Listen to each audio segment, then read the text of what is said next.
नमस्कार मित्रांनो, मी आज ना एक ऑब्झर्वेशन तुम्हाला तुमच्याशी शेअर करणार आहे. ऑब्झर्वेशन म्हणजे मी अनेक लोकांशी पर्सनली कनेक्ट होत असतोय, त्यांचे इन्व्हेस्टमेंट प्लॅनिंग संदर्भात चर्चा करत असतोय.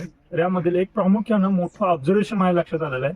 ते असं आहे, एक साधारण दोन ग्रुप आपण समजून घेऊ. एक ग्रुप आहे की जो कमी उत्पन्नाचा आहे आणि एक ग्रुप आहे की जो मोठ्या उत्पन्नाचा, म्हणजे ज्यांचं उत्पन्न महिन्याला लाखांपेक्षा जास्त आहे, असा एक ग्रुप घेऊ आपण. तर हे ज्यावेळेस इन्व्हेस्टमेंट बद्दल निर्णय घेत असतात ना, म्हणजे कोण श्रीमंत लोक म्हणून किंवा जास्ती उत्पन्न असलेले लोक म्हणून, ते निर्णय घेत असताना खऱ्या अर्थानं ते ऍडवायझर कसं आहे याबद्दल जास्तीचे प्रश्न विचारतात. अजिबात इन्व्हेस्टमेंट म्युच्युअल फंड मध्ये कोणत्या स्कीम मध्ये करताय, किती करताय, काय करताय याबद्दल अजिबात विचारत नाहीत ते, पण ऍडवायझर बद्दल जास्ती विचारतात.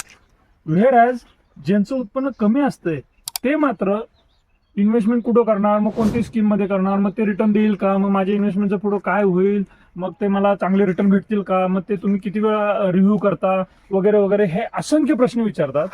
आणि इन्व्हेस्टमेंट करत असताना नाममात्र इन्व्हेस्टमेंट करतात.